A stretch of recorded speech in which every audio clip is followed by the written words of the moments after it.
Hello, ഇന്ന് ഞാൻ ബാജിയാണ് ഉണ്ടാക്കാൻ പോകുന്നത്. അപ്പോൾ ഇത് ഉണ്ടാക്കുമ്പോൾ ഞാൻ സാധാരണ ഒരു സ്പെഷ്യൽ ഇൻഗ്രീഡിയൻറ്റ് കൂടി എല്ലാവരും ചേർക്കുന്നൊന്നും ഉണ്ടാവില്ല, പക്ഷേ ഞാൻ ഇത് ആ ഒരു ഇൻഗ്രീഡിയൻറ്റ് കൂടി ആഡ് ചെയ്തിട്ടാണ് സാധാരണ ബാജി ഉണ്ടാക്കാറുള്ളത്.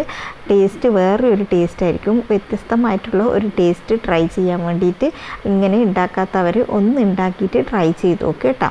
അപ്പോൾ അതിന് വേണ്ടിയിട്ട് ഞാനൊരു 3 ഉരുളക്കിഴങ്ങ്, ഒരു ഉള്ളി, ഒറ്റൊരു പച്ചമുളകും എടുത്തിട്ട് കുക്കറിലോട്ട് വേവിക്കാനായിട്ട് വെക്കുന്നുണ്ട്. അതിന് ആവശ്യമായിട്ടുള്ള ഉപ്പും മഞ്ഞൾപ്പൊടി, ഒരു 1/4 ടീസ്പൂൺ മഞ്ഞൾപ്പൊടി ഇട്ടിട്ട് നന്നായിട്ട് ഇളക്കി യോജിപ്പിച്ചതിന് ശേഷം കുക്കറിൽ വേവിക്കാനായിട്ട് വെക്കുക.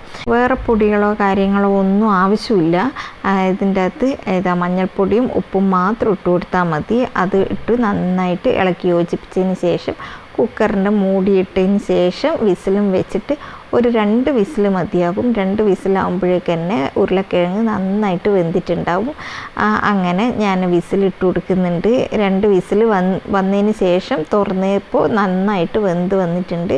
ഇതിന് ഞാനൊരു വേറൊരു പാത്രത്തിലോട്ട് മാറ്റുന്നുണ്ട്. വേറെ പാത്രത്തിലോട്ട് മാറ്റണമെന്നൊന്നുമില്ല, ഞാനിതൊരു അലങ്കാരത്തിന് വേണ്ടിയിട്ട് മാറ്റുന്നതാണ്.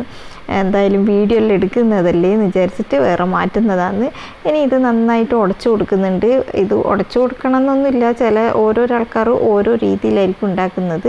അപ്പോൾ എനിക്കിങ്ങനെ ഉടച്ചിട്ടല്ലാന്ന് കഴിക്കാൻ വേണ്ടിയിട്ട് ഇഷ്ടം, അത് കാരണമാണ് ഞാൻ നന്നായിട്ട് ഉടച്ചു കൊടുക്കുന്നത്. എന്നിട്ട് പിന്നെ ആവശ്യമുള്ള വെള്ളം ഒഴിച്ചതിന് ശേഷം അടുപ്പത്ത് വെക്കുന്നുണ്ട്. ഒന്ന് ചൂടായി വരുന്ന സമയത്ത് ഇതാണ് ഞാൻ പറഞ്ഞ സ്പെഷ്യൽ ഇൻഗ്രീഡിയൻറ്റ്. അതായത് എല്ലാവരും തേങ്ങാപ്പാലായിരിക്കും ഇതിൻ്റെ അകത്ത് ആഡ് ചെയ്യുന്നുണ്ടാവുക. ഞാൻ ചേർക്കുന്നത് പശുവിൻ പാലാണ്.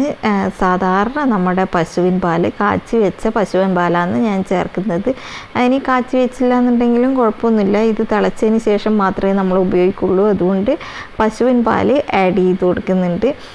എന്നിട്ട് പിന്നെ ഞാൻ ഉപ്പ് നോക്കിയിട്ട് ഉപ്പ് കുറവാണെന്നുള്ളത് കൊണ്ട് കുറച്ച് ഉപ്പെല്ലാം ഇട്ടിട്ട് അതിൻ്റെ പാകം ശരിയാക്കി വന്നിട്ടുണ്ട്. നമ്മുടെ ബാജി റെഡി ആയിട്ടുണ്ട്. ഇനി ഇതിൻ്റെ അകത്തേക്ക് മല്ലിയില, കുറച്ച് മല്ലിയില, ഇത് തികച്ചും ഓപ്ഷണലാണ്, വേണമെന്നുണ്ടെങ്കിൽ മാത്രം ചേർത്താൽ മതി. അതിൻ്റെ ഒരു നല്ല ഫ്ലേവർ വരും, പിന്നെ കാണാനും ഒരു ഭംഗിയായിരിക്കും, നല്ല പച്ചപ്പെല്ലാം കൂടി ആയിട്ട്. പിന്നെ ചേർക്കുന്നത് കറിവേപ്പില മസ്റ്റായിട്ടുള്ള കാര്യമാണ്, അതിൻ്റെ നല്ല ഫ്ലേവർ വരും. അത് കാരണം കറിവേപ്പില എന്തായാലും ചേർക്കുക. അതിന് ശേഷം ഞാനിതാ കടുക് വറുത്തിട്ടിട്ടുണ്ട്. നമ്മുടെ ബാജി റെഡി ആയിട്ടുണ്ട്. പെട്ടെന്ന് റെഡിയാക്കാൻ പറ്റിയ ഒരു കറിയല്ലേ, ചപ്പാത്തിക്കും ദോശക്കും എല്ലാം കഴിക്കാൻ വേണ്ടി പറ്റും. നമ്മൾ കൂടുതലും ചപ്പാത്തിക്കാണ് കഴിക്കാറുള്ളത്. നല്ല ചൂടോടുകൂടെ ബാജി റെഡി ആയിട്ടുണ്ട്. വേറൊരു വ്യത്യസ്തമായിട്ടുള്ള ടേസ്റ്റ് ആയിരിക്കും കേട്ടോ. അപ്പോൾ ഇതുപോലെ ട്രൈ ചെയ്ത് നോക്കാത്തവരുണ്ടെന്നുണ്ടെങ്കിൽ ഒന്ന് ട്രൈ ചെയ്ത് നോക്ക്. തേങ്ങാപ്പാലിന് പകരം ഇതുപോലെ പശുവിൻ്റെ പാല് ചേർത്തിട്ട് ബാജി ഉണ്ടാക്കി നോക്കുക കേട്ടോ. നമ്മുടെ ഫേവറേറ്റാണ് ചപ്പാത്തിയും ബാജിക്കറിയും. അപ്പോൾ ഇതുപോലെ ട്രൈ ചെയ്ത് നോക്കാത്തവരൊന്ന് ട്രൈ ചെയ്ത് നോക്കിയിട്ട് ഫീഡ്ബാക്ക് അറിയിക്കുക കേട്ടോ. ഇതുപോലെ പുതിയൊരു വീഡിയോ ആയിട്ട് ഞാൻ വീണ്ടും വരുന്നതായിരിക്കും. അതുവരേക്കും ബൈ.